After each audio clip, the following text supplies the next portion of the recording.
Am I the a-hole for grossly humiliating my boyfriend in front of his whole family after he engagement pranked me? My now ex-boyfriend Keith, male 38, and I, female 40, had problems because of his constant pranks. He has a thing for making his targets look ridiculous. I warned him many times that I'm not a forgiving person and that he was undermining my trust. He laughed it off, and I kept giving him chances because he has redeeming qualities. He's funny without pranks, acts as a good listener, and generally shows me deference. However, these traits began to fade away, and I don't know why. It kind of shifted. I don't know if showing him love made him think that he could do this. We never had fights, although we had disagreements, and I tended to clam up if I was really hurt. This happened twice. The first time was very out of the blue. We attended a gala hosted by our city council. I'm using the quotes gala because this isn't in a huge city. Galas are looked forward to, but are not the high-class, upper-class, inaccessible type. He liked the way that they treated us. I was the actual guest and he was my +1. And he asked me if I could help him get an interview, as he wanted to launch his small business and maybe they would be interested. I made no promises, but got him a meeting that I attended along with him. On our way back, we stopped at a deli and ran into my ex, with whom I'm cordial. Keith was enraged because I answered my ex's greeting and said that I was too friendly and that it was disrespectful. That lasted for about 10 minutes. We sat at my place to eat our takeout, and he immediately said very inappropriate things about my best friend. I immediately called him out for trying to make me jealous. He laughed at first, but when I asked what was funny, he left and took his food. We talked about it later, but a few days afterward, I realized that he never properly apologized. Second, he criticized my outfit and said that I looked ridiculous in it. I should have dumped him right then, but chose to put it in the back of my mind because I already had a lot on my plate, career and family-wise. I also held out hope that we could go back to the way things used to be. I was never able to shake off that feeling of being hurt, although we seem to have reached a very stable phase after that. Then he started with his pranking ways again. First, I caught him trying to hide the birthday cake that I got for my friend. Then, he hit the gas pedal a few times when I was about to get in his car. Last week, we were at his mother's house for his birthday party. Everything felt pretty normal until everyone got really quiet. It was just weird. I looked at him, and he immediately took a knee. This was the worst feeling. First of all, we had not reached a stage leading to an engagement. Second, I thought it was likely a prank, but I didn't know how to react. I don't know if he told everyone that he was about to propose, and they were quiet in honest anticipation, or if they knew, or maybe some of them knew. If he was being honest, I wouldn't want to say no in front of his family, so I would have probably had to say yes and then say no in private. If it was a prank, then he would have humiliated me in front of over 20 people. So what I did was ask what he was doing, and he said I was seeing him and that I knew. I said no, I didn't know. So he insisted. I said, all right, and asked to see what was in the box, and that I would react accordingly. The fact that he looked off, maybe realizing that he had messed up, maybe wanting to double down, but I'll never know, was a huge red flag. He opened the box and he had a beer can tab in it. I told him off right then. I said that he took a knee to present junk, just like he tried to suck up to people to get them to sign up for his tacky, insignificant LLC so that he could push his trash services that he hardly knows how to do. I also mentioned how he lost his job twice and said I fully understand why he couldn't afford a real ring. I asked him if he honestly saw me marrying a man-child. His family was offended. Some of them looked uncomfortable, but some of them acted like I went overboard. He tried to apologize, but I told him to stick it up his butt and that we were done. Needless to say, it was a crap show. I had no exit plan because I didn't know that I would have to walk out, and I didn't have my car. So I had to walk with his cousins following me and convincing me that he didn't mean to hurt me and that it was dangerous to walk home alone. I had to walk about 30 minutes until I found an available Uber. I made a Facebook post explaining why I did what I did and that I couldn't see my future self with a scumbag. His brother's girlfriend and I have a good relationship. I find her to be very honest and reasonable.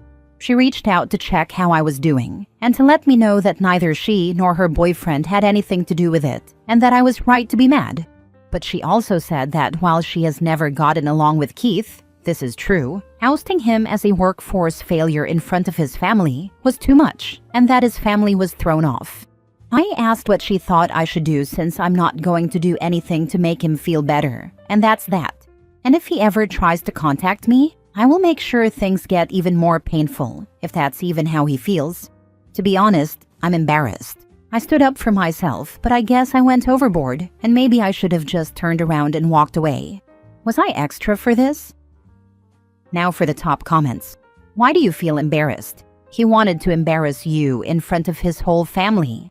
Who makes a prank with a marriage proposal like that? Yes, only a man-child would do this.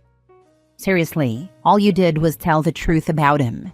If the truth upsets them that much, maybe they should be looking at why he's such a useless bum and questioning if maybe his constant pranks and crap are a sign of a bigger maturity problem.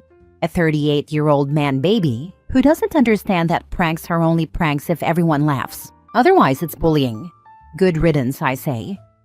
Who makes a prank with a marriage proposal like that? An abuser. Ever notice how all these people who prank are just emotionally and physically abusing their partners?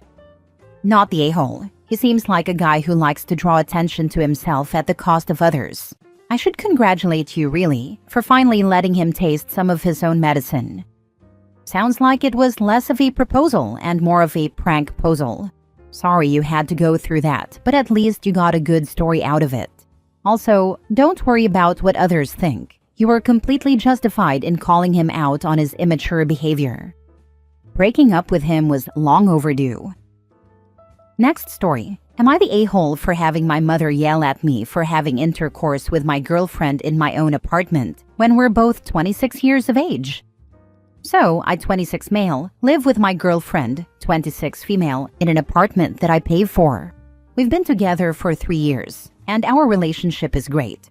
We're both working professionals, fully independent, and like any normal couple, we even have an active sex life.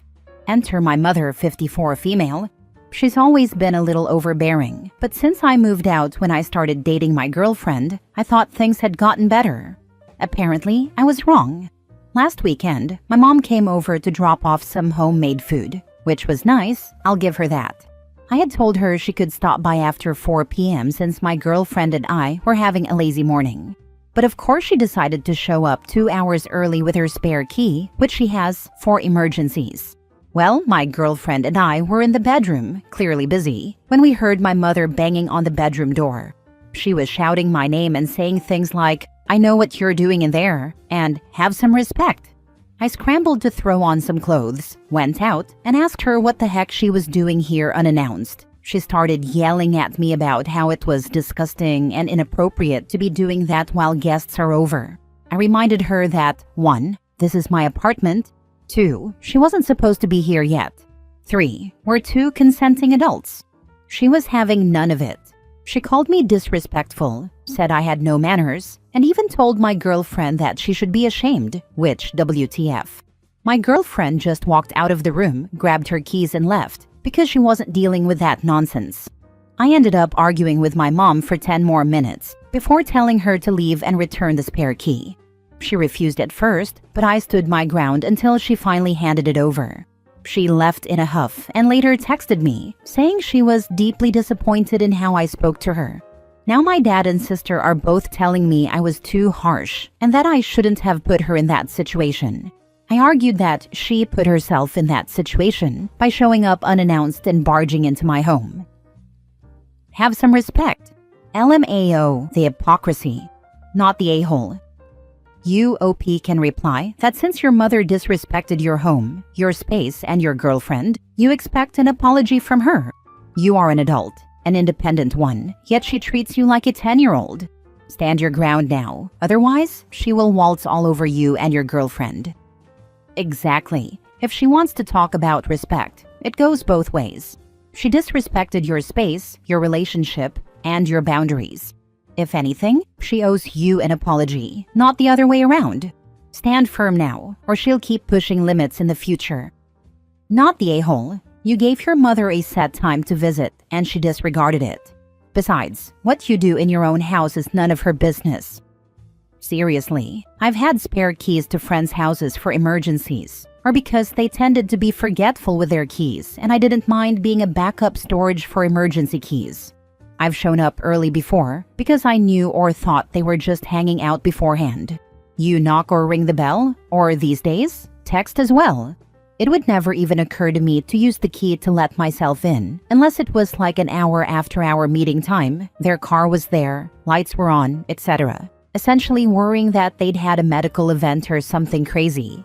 Whether OP's mom was looking to catch them doing something, or she was genuinely shocked while wanting to surprise him, she's immature, has poor emotional regulation, and firmly belongs to the camp of "you're my child, I don't ever owe you respect."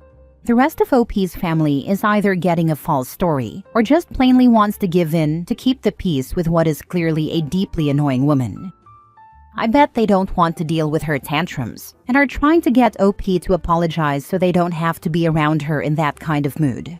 I'm guessing they try to pacify her, aka enable, just to make their lives easier. Next story. Am I the a-hole for unintentionally causing my co-worker's marriage to implode? I, 32 male, need to know if I'm the villain here. 2 to 3 years ago, I worked the shifts with a married co-worker, Crystal, 33 female, who has a husband and a kid. Because it was always just the two of us consistently available for shifts, over months, she'd vent to me daily about her marital issues, fights, resentment, petty drama. I stayed neutral, even defended her husband every time. No flirting, no texting outside work, never shared my own problems. It was strictly one-sided, and no, there was never any physical contact. Then during one shift, I snapped and opened up about my abusive fiancé, now ex. That morning when I was clearly looking stressed, Crystal asked, "What do you do to relieve stress?" I responded bluntly with, "Jerk off," while walking away. Not a great answer. Later in the afternoon, she asked why I was still upset, and I vented vaguely. Her response was, "Why don't we have fun tonight? You're stressed. I'm stressed too with him." Man, she propositioned me for an affair. I shut that down immediately, but later that night, she texted a photo of herself in a see-through nightgown where her private parts were clearly visible, saying, "Maybe you need one," and asking if I was alone. I replied, "Are you crazy?" and ignored it. The next day, her husband found out. Turns out, she sent the picture as revenge because he had been texting his ex, and his ex sent a photo, but not as revealing as the one she sent to me. Her excuse? He did it first. Now her marriage is in shambles. Her husband, whom I collaborated with and respected, is humiliated and barely speaks to me. Co-workers are gossiping about her, but some think I was too friendly with her. Here's why I might be the a-hole. I let her trauma dump on me for months nonstop. Maybe I enabled emotional intimacy that crossed lines? I vented about my ex once, which she unknowingly used to justify her advance. Her marriage has never been the same again, and I feel indirectly responsible. But I also think I never flirted, encouraged her, or crossed boundaries. She chose to cheat, and I rejected her immediately. Was I just being a decent listener, even though I'm not sure I should have been? Or did I screw up by not shutting her down sooner? So, did I destroy a marriage? Edit. A Redditor suggested I might be the reason her husband texted his ex. That makes sense. For months, she vented to me, and at some point, she may have become comfortable and started comparing her husband to me. Perhaps he became jealous and sought revenge by texting his ex. Furthermore, I don't know all the details, but Crystal previously told me he cheated on her while she was pregnant, and then she retaliated by texting her ex.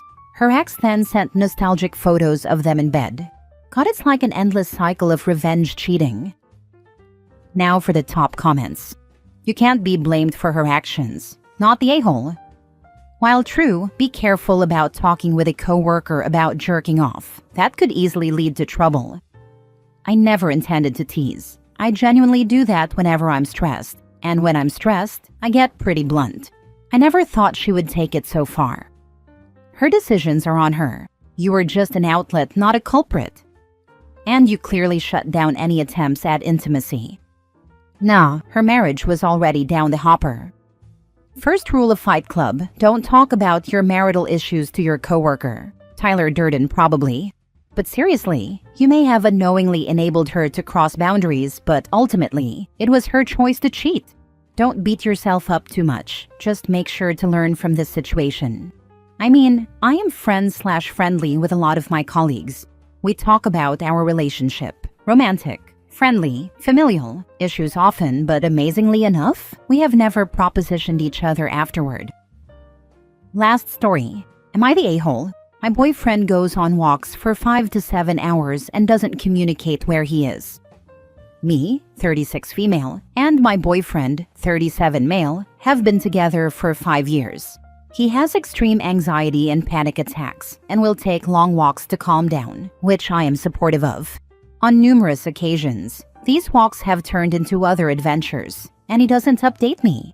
I have woken up at 3 a.m., 5 a.m., or even 8 a.m. the next morning to find him still not home. After worried and frantic calls, he will reluctantly answer and make me out to be unreasonable and controlling. The places I have located him at after hours of no contact include numerous bars that are closed, a hotel across town with random people, friends' houses I do not know, breakfast and drinks with strangers, a 55-year-old woman's house having a heart-to-heart, and parties with strangers he met on his walk. Am I the a-hole for being worried and angry when he doesn't communicate where he is going, or if his walks turn into hangouts with friends?